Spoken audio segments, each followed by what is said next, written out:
Queridos amigos, estamos iniciando con Yarañe Antiguo Testamento. Estamos nosotros con el segundo libro de Samuel, capítulo 17, versículo 4. La propuesta pareció bien a Absalón y a todos los ancianos de Israel. La propuesta pareció bien a Absalón y a todos los ancianos de Israel. Dentro de nuestro contexto narrativo histórico, a primera vista este versículo parece insignificante. No hay batallas, no hay discursos largos, no hay milagros ni grandes acciones. Sin embargo, estamos ante uno de los momentos más peligrosos de toda la narrativa de la persecución a David. La propuesta aquí de Ahitofel ha sido escuchada. Ahora ya es aceptada. Hay que matar entonces el foco de dónde está surgiendo todo. Es decir, aquí le tiene que matar a su propio padre, es decir, a David.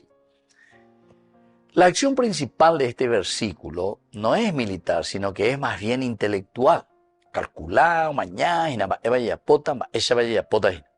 esto es lo que nosotros le llamamos la premeditación, ¿verdad? O sea, estamos premeditando todo, premeditado. Estamos calculando, ya calcular, ella vaya yucata da vive. Es el momento en que una idea entra en la mente de una comunidad y comienza a transformarse en una decisión colectiva. Ahora entonces, de mi mente, peo fraguágina, peo calculágina, cuando vos asambe catubejina. Wasame catube para que llegue a quién y para que llegue a toda la comunidad. Y así esa comunidad se transforme y tome una decisión que será por lo tanto colectiva. El autor sagrado quiere que el lector se detenga aquí antes de las acciones. Estas acciones que vendrán como decisiones, porque así como nosotros decidimos en la colectividad y después entonces lo llevaremos a la práctica. Antes de las tragedias vienen los consensos. Antes de las tragedias, los consensos. Ya hemos invertido, de acuerdo, ya hemos asado la idea. Queridos amigos, esto es lo mismo, ¿verdad?, que sucede, ¿verdad?, en medio de nosotros con la cuestión de la corrupción. Ya hemos asado la idea. Ya hemos asado y gustó y ya hemos sido y mi ave ya hemos sido amor, etcétera. Ya hemos y después entonces ahí está. Viene ese consenso, como dice esa frase, repite tantas veces tu mentira que al final todos creerán que es verdad. Repite tantas veces tu mentira que al final todos creerán que es una verdad. Por lo tanto, antes de los errores históricos existen momentos donde alguien pudo haber dicho no. Ahí entonces, antes de los errores, alguien pudo haber metido el dedo en la llaga. El hebreo utiliza la expresión yashar beinei, pareció recto a los ojos de. Una fórmula que aparece frecuentemente en la escritura para describir aquello que resulta razonable desde una perspectiva humana. Por lo tanto, en la parte histórica, las monarquías antiguas dependían profundamente del consejo de ancianos y asesores. Aunque el rey poseía autoridad, las decisiones más importantes necesitaban legitimación política. Por eso este versículo 4 que tenemos aquí tiene enorme importancia histórica dentro de la narración. Ya no estamos ante la opinión de Ahitofel. Ahora estamos ante una propuesta respaldada por una élite dirigente del reino. A lo largo de la historia humana, algunos de los errores más graves no fueron cometidos por individuos aislados, sino por grupos enteros convencidos de estar actuando correctamente. Las grandes crisis políticas, las persecuciones, las guerras, las injusticias muchas veces nacieron de decisiones que parecían razonables a los ojos de la mayoría. Ante lo que te mañana, ya Ahí, no, y pona coñante ya poda. Entonces va entrando, ¿verdad? Es como esa humedad de ya rapado, hombre, gatuina. La historia, sin embargo, enseña una lección muy incómoda. El consenso no siempre es sinónimo de verdad. El consenso no siempre es sinónimo de autoridad. Y entonces aquí por eso decíamos, queridos amigos, que aunque el rey poseía autoridad, las decisiones más importantes estaban necesitados siempre de esa legitimación política. Upeare cuando entonces ya poan a la publicidad, ya poan a la propaganda, lleva hacer creer, hacer creer. Upea la marketingista y coñan de marketing, para que esa mentira todos crean que es verdad. Volvemos enseguida con más de Yarañe Antiguo Testamento.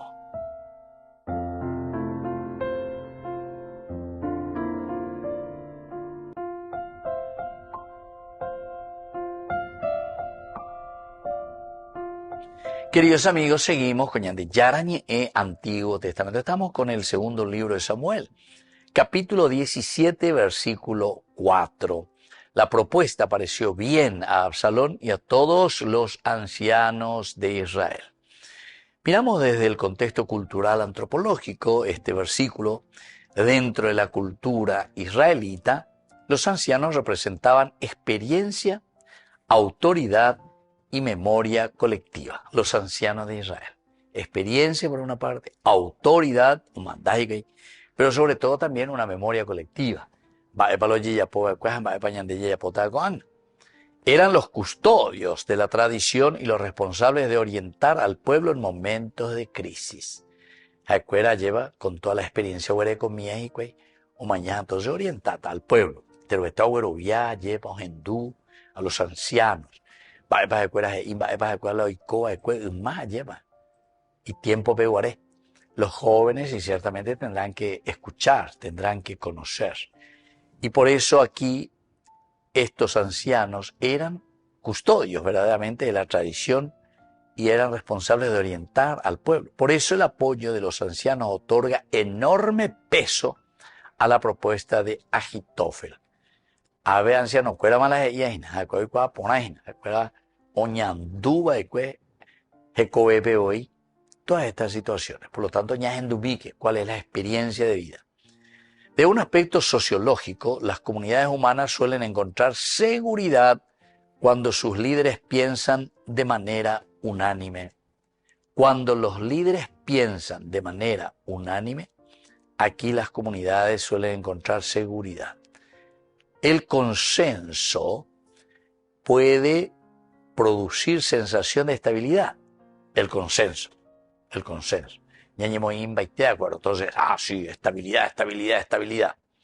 Produce confianza, produce legitimidad. Pero, atención, también puede producir una peligrosa ilusión de infalibilidad. Puede también producir eso de que esto es infalible. Peña de ella, ego, pelos y más en página, ave boca de urna o todo lo que sea, ¿verdad? Entonces, una comunidad deja de hacerse preguntas cuando todos parecen estar de acuerdo. Cuando todos parecen estar de acuerdo, entonces la comunidad deja de hacerse preguntas. Y eso es, queridos amigos, lo que muchas veces sucede, ¿verdad? En medio de nosotros. Como todo parece que va bien, si todo el mundo, no, vea, y consenso, no, todo, ña invaiteo, vea, todo de acuerdo. Eso no quiere decir, queridos amigos, que esas propuestas y lo que estamos por llevar adelante sea infalible, ¿entienden? No es simple mayoría, ¿verdad? Sino que aquí son los valores y los principios que tienen que regir. El aspecto antropológico, es decir, bien humano, este versículo revela una tendencia profundamente humana. Confundimos con facilidad lo popular con lo correcto. Cuando muchas personas sostienen la misma opinión, sentimos una inclinación natural a pensar que debe ser verdadera, Todos sentimos esa inclinación natural. Ah, no, esto debe ser verdadero. Esto debe ser así porque lleva, y esto se ha dicho de esta manera. Entonces el ser humano teme quedarse solo, teme disentir, teme desafiar la corriente dominante, ya que ya llevan allá ese, ñaquín baguasuñas endunte la oye. Sin embargo, la Biblia está llena de personajes que tuvieron razón precisamente porque se atrevieron a ir contra la mayoría. En los libros de Jeremías, por ejemplo, escuchamos sobre todo, porque a Jeremías le llaman luego el profeta Shion lleva, y Shion y pero justamente porque él metía el dedo en la llaga. No piensen que porque todos dicen que aquí hay paz, ¿verdad? Sino que porque aquí se nota que hay otras cosas que no condicen con la verdad, no condicen con aquello que nosotros deseamos vivir y que es lo esencial y lo fundamental para el hombre. Este versículo está planteando una pregunta inquietante para cualquier época. ¿Buscamos la verdad o buscamos simplemente sentirnos acompañados por quienes piensan como nosotros? Aquí la pregunta es totalmente entonces diversa, ¿verdad? Pues el ser humano, claro, como teme quedarse solo, teme disentir, teme desafiar la corriente dominante, por eso las decisiones colectivas poseen una fuerza enorme sobre la conciencia individual. Fuerza enorme sobre la conciencia individual. Porque nañandeño se lleva. Más te lo calcula diferente, ¿verdad? Y no. Aquí entonces sabemos que también el que está difiriendo, después el que va a ser ladeado. A Jeremías lo quieren matar. ¿Quién es este que está hablando en contra? Mátenlo, persíganlo, háganlo desaparecer. Volvemos enseguida con más de Yarañe, Antiguo Testamento.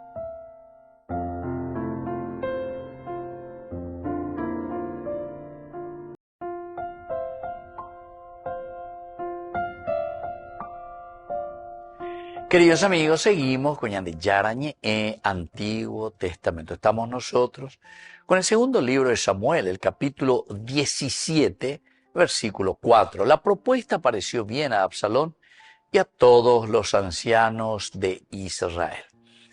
Queridos amigos, veamos algunas palabras claves que encontramos en este versículo. En primer lugar es el tov, bueno, conveniente, apropiado, la tov. La raíz hebrea tov expresa la idea de algo bueno, algo beneficioso, útil, deseable. Pero sin embargo, la riqueza de esta palabra radica precisamente en su ambigüedad. Su ambigüedad.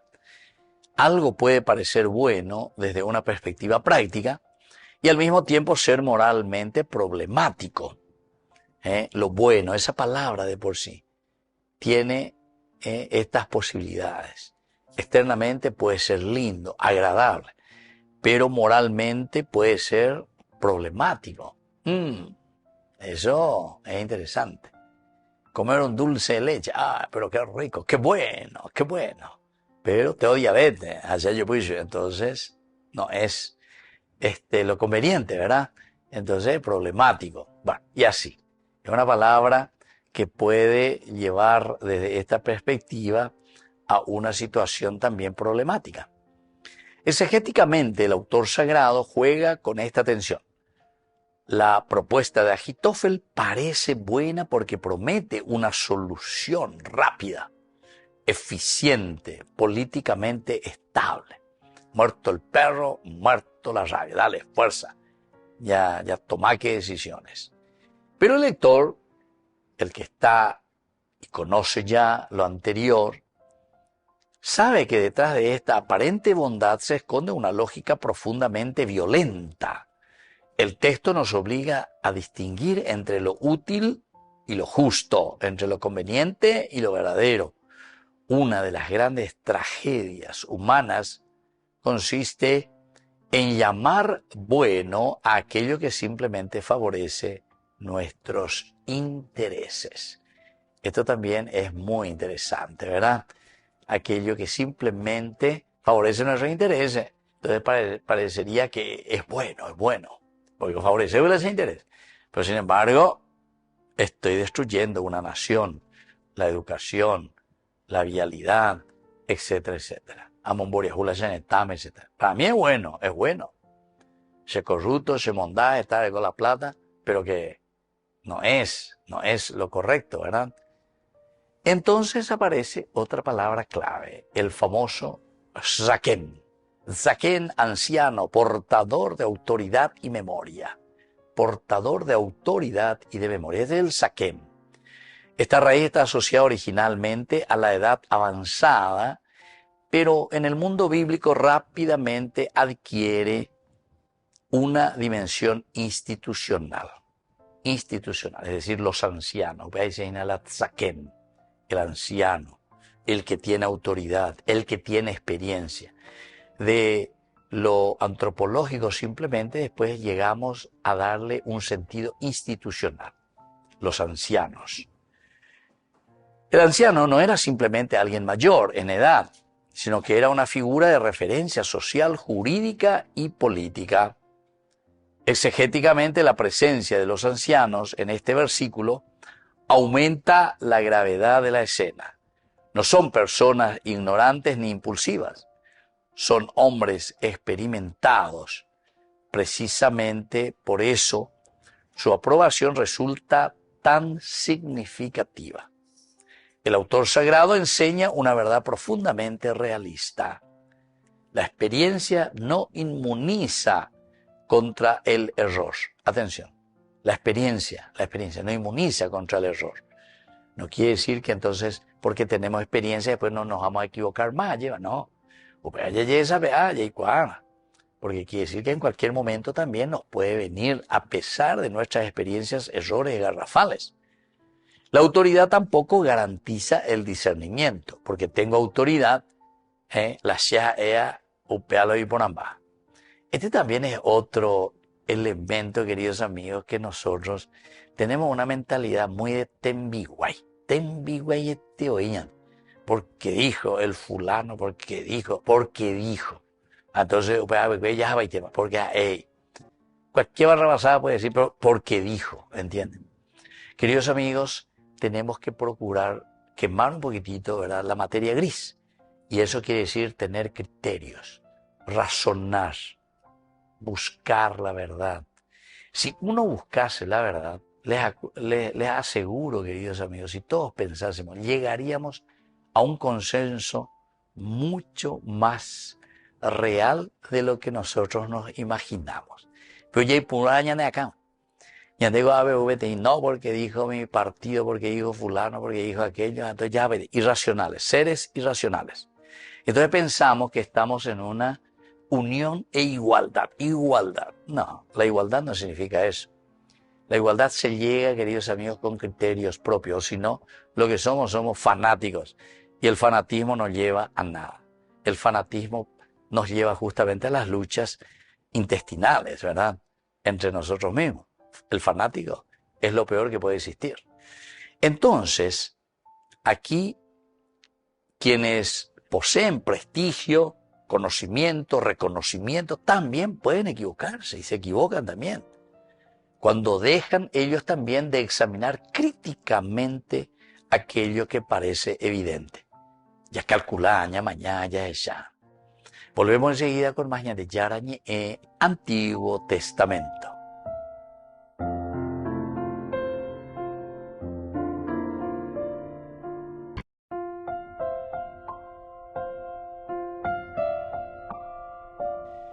Queridos amigos, seguimos con Yarañe, Antiguo Testamento. Estamos nosotros con el segundo libro de Samuel, capítulo 17, versículo 4. Nos preguntamos ahora cuáles son, ¿verdad?, las enseñanzas. ¿Qué enseñanzas nos dejan este versículo? En primer lugar, no todo lo que parece correcto desde la lógica humana coincide con la voluntad de Dios. Con la voluntad de Dios.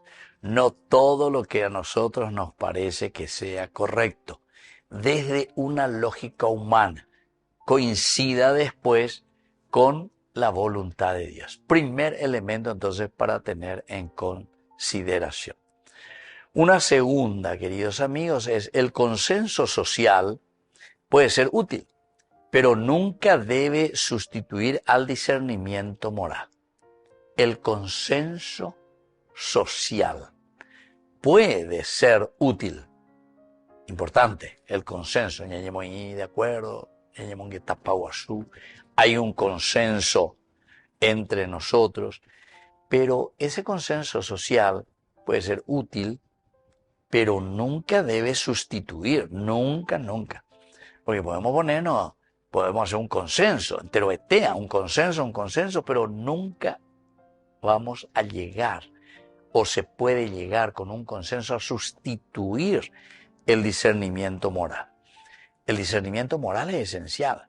Yaguapilla, calculaña, mañana, esa, peiponá, peiba, indica, tuila, peisa, te lleva. Un discernimiento verdadero. Para eso la inteligencia, darse cuenta lo que está bien y lo que está mal, para luego tomar las decisiones desde la libertad. Una tercera enseñanza, la experiencia y la autoridad son valiosas, pero no garantizan automáticamente la verdad. Experiencia y autoridad pueden ser espectaculares, muy valiosas, experiencia y autoridad. Normalmente nosotros, ¿verdad?, le damos autoridad, a gente que ha hecho que... Yo me refiero sobre todo a la vida religiosa, ¿verdad? Porque a la vida política no sé si tiene experiencia y no sé también si tiene verdadera autoridad. Entonces no me arriesgo tanto, pero digo, en general se le suele dar a aquellos que tienen más experiencia ciertas funciones dentro de la vida eclesial, dentro de la vida religiosa, por la capacidad de autoridad también. Pero eso no garantiza automáticamente la verdad. No garantiza automáticamente la verdad. Que muchas veces los errores, ¿verdad?, los errores garrafales que cometemos son por estas prácticas, son por estas realidades que tenemos aquí enfrente, tenemos experiencia y nos falta autoridad, por ejemplo, ¿verdad? Pero esa experiencia es cuando nosotros lo hacemos con una dedicación plena. Y desde ahí vamos a tomar las decisiones. Pero todo eso, queridos amigos, entonces esa experiencia también no garantizan automáticamente la verdad. La experiencia y la autoridad, no garantizan que eso sea cierto tal cual. Hay una cuarta enseñanza: las grandes decisiones de la historia suelen comenzar como ideas aparentemente razonables. Es decir, las grandes decisiones de la historia, cuando comienzan a transmitirse, son ideas muy razonables, entre Betania, Guapuya, Calculaña, Hindú, y son ideas muy humanas, muy razonables. Y estas grandes decisiones en la historia suelen comenzar con estas ideas, pero aquí nosotros le agregamos una palabrita: aparentemente razonables. Estamos entrando en la razón, estamos dándonos cuenta que parece que sí, que puede funcionar, aparentemente desde el pensamiento, la razón humana. Por eso son ideas aparentemente razonables. Y como quinta enseñanza, queridos amigos, es que la sabiduría bíblica invita a examinar cuidadosamente aquello que todos aprueban. La sabiduría bíblica le pide a examinar, guapita de calcular, invita a examinar cuidadosamente aquello que todos aprueban. Entre usted va a aprobar, entre usted, porque la verdad no siempre coincide con la opinión mayoritaria. La verdad no siempre coinciden con la opinión mayoritaria. No es porque todo el mundo nos podemos decir, ¿verdad? Como suele suceder en muchas instituciones o incluso en el Congreso o no sé, hasta los jueces, ¿verdad? Cosas absurdas, ¿no? Porque ya votamos. Pero no. La verdad no siempre coincide con lo que la mayoría está votando. La verdad no coincide con lo que la mayoría votamos. Pero eso sabemos ya, eso que tienen otros trasfondos. Vea la tembiguayo, me oye, entonces va hasta contra la lógica de la razón, ¿verdad? Hasta contra la lógica de la razón. Se llama, y ve algo, y lleva a entender, hasta Balti entiende eso, lo otro va contra la lógica de la razón. Con ahí el blanco, vea negro, pellegue, negro, sí, negro, negro, títero y coña de ahí. Entonces, queridos amigos, esto es muy importante que tengamos. Este versículo nos enseña a mirar y a valorar aquello que realmente es, ¿verdad? Mirar, entender aquello que es. No coincide con la opinión simplemente mayoritaria. Queridos amigos, me despido de ustedes y les dejo la bendición del Señor, el Padre y el Hijo y el Espíritu Santo. Amén. Hasta la próxima con más de Yarañe, Antiguo Testamento. Con esto concluimos nuestro programa Ñande Yarañe con el Padre Víctor Luis Cabañas.